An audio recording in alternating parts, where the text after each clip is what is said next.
Taylor introduces positive feedback loops in the context of a modified model with current environmental crises in mind. We will not be studying the mathematics of the modified model here. What we want is to present the ideas behind it. So if the system presents positive feedback loops, they in fact magnify shocks to the system. So it increases the chances that the natural resources would accidentally dip below the tipping point. In the model, he introduces them through externalities between the harvesting industry and the other goods sector. So here are two examples of such externalities. So imagine that the harvesting industry creates a negative externality on some other sector. So an example would be nitrate pollutions by farmers, which would impact negatively other industries downstream, for instance, if the river brings nitrate to a lake. So the other industry would lose profit and wages. So then the workers in this other industry would not be able to make a living in that industry and could eventually go to work in the harvesting industry, which would, of course, magnify the problem even more. Another example would be a positive feedback loop within one emerging industry. So exploiting resources that are difficult to access may entail high initial sunk costs, but once the industry is there, then it's easier for others to follow in the footstep of the initial firms that went there. So take the logging industry in the Amazon, for instance.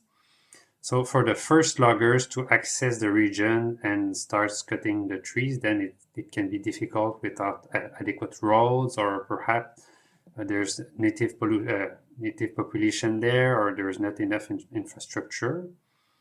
But once roads get built and other infrastructure gets started, then it becomes much more easy for other industries to join and for people to occupy the territory and start farming there, which would, of course, increase deforestation even more and increase the speed of deforestation. In the following, we will show how introducing these positive feedback loops modify the dynamics of the system. So these graphs show the final set of simulations with weak governance, positive feedback loops, and tipping point. Again, we omit much of the details of the simulation in order to focus on the main message.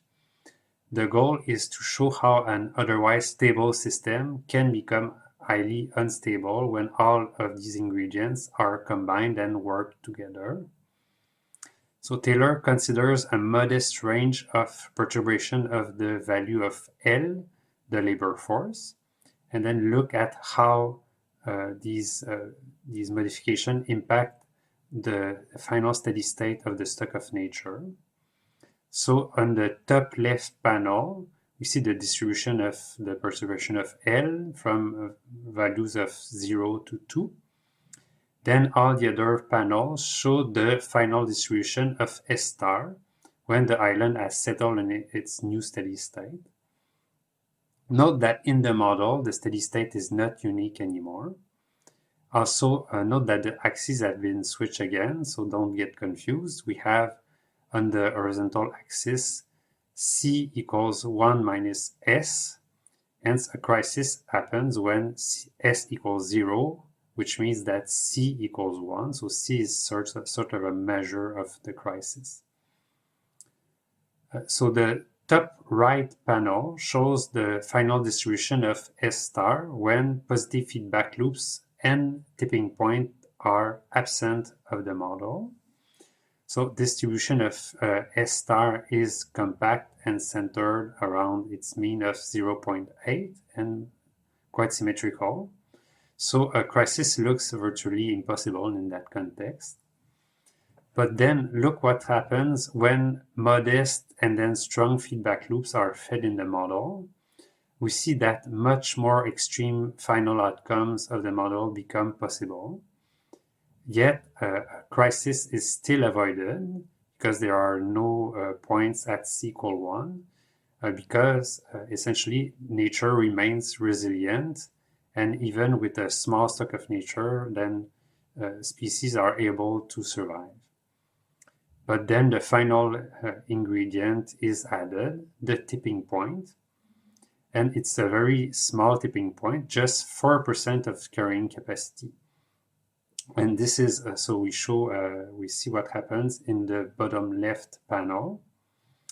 And what happens is now there's a mass point at S=0 or C=1, or otherwise a crisis.